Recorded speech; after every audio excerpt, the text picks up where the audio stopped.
Sveicieni jums visiem šajā darbīgajā nedēļas nogalē no Vācijas Frankfurtes.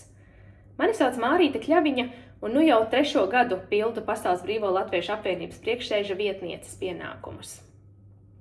Pirms pāris nedēļām lasīju laikrakstā Latvija Amerikā Tautmīļa Skabarga 1. aprīļa rakstu. Tur viņi mums visiem apsolīja tēkreklu ar uzrakstu "Es esmu izturīgs". Es domāju, ka jūs visi, kas esat šajā telpā, noteikti esat pelnījuši šādu tēkreklu. Es varu derēt, ka tie ir 100 litru kafiju, ko esat vārījuši savu kopu un biedrību pasākumos, ka tie ir daudzi krēsli un galdi, kas ir bīdīti, protokoli, kas ir rakstīti un biedru naudas, kas ir iekasētas. Neskaitot vēl visus citus uzdevumus, kas ir nepieciešami, lai nodrošinātu šo ikdienas kopu un biedrību darbu. Bet kas man ļoti patika arī Tautmīļa Skabarga rakstā, bija vēl viens no faktoriem. Lai šo tēkrekli iegūtu, mums ir nepārtraukti jābūt jaukiem un smaidīgiem latviešu sabiedrībā. Un vai tas nav viens no iemesliem, kāpēc mēs esam iesaistījušies savās organizācijās un kopās? Šī iespēja jauki sanākt kopā, satikt citus latviešus, runāt latviešu valodā un izjust šo latvisko identitāti ārpus Latvijas. Tas ir tas vienojošais un tas jaukais elements, kāpēc mēs šo visu daram savā brīvajā laikā. Pieminēšu pāris lietas, kas šogad Pasaules Brīvo Latviešu apvienībai būs svarīgas. Viena no tām ir PBLA 70 gadu jubileja, ko mēs atzīmēsim dažādos reģionālos pasākumos. Un otra, arī man ļoti tuva tēma, ir Saeimas vēlēšanas, kas mūs sagaidīs 3. oktobrī.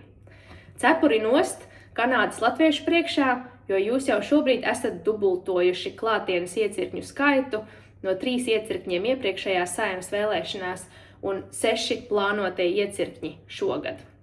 Man ir liels prieks, ka mums ir bijis ļoti laba sadarbība ar LNAK komandu un ka viņi ir ļoti aktīvi arī mudinājusi savus dažādos reģionus šos iecirkņus izveidot.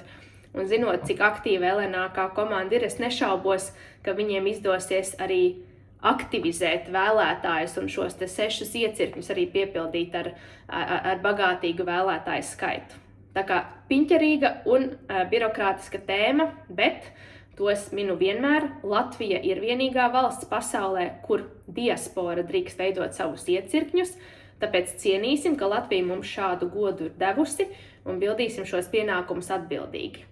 Un ja jūs visi drīkstat vēlēt, tad lūdzu, dodieties 3. oktobrī pie vēlēšanu urnām, lai arī Kanādas latviešu vēlētāju aktivitāte būtu gana augsta.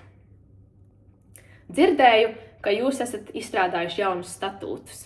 Un, protams, ka pat jaunu statūtu izstrādāšanu pienāktos vēl kāds cits tēkreklis, kura tekstu vēl neesmu izdomājusi. Bet man ir liels prieks, ka jūs esat spējuši to darīt. Mēs zinām, cik grūti šādu statūtu pārstrādāšana ir. Tas ir piņķerīgs darbs, bet tas noteikti nāks par labu nākotnē arī LNAK darbam, jo mainās laiki, mainās vajadzības. Arī Eiropā mēs to redzam, ka svarīgāk ir atbalstīt tieši kopu iespēju iesaistīties biedrībās nekā individuālu personu. Tā kā es ceru, ka jums šīs maiņas nāks par labu un ka jūs kļūsiet caur šīm maiņām arī operatīvāk un ka jums būs vienkārši arī iespēja iesaistīt daudz vairāk jaunus cilvēkus, kuri vēlēsies arī varbūt darboties kādā no darba grupām. Tā kā 2 reizes cepuri nost, 1 reiz iecirkņu aktivitāšu dēļ un 2 reiz, ka jūs esat paveikuši šo lielo uzdevumu un nomainījuši savus statūtus. Tā kā vēlreiz izturīgi mēs esam visi. Sveicieni jums vēlreiz no Frankfurtes un lai jums ražīga nedēļas nogale. Atā!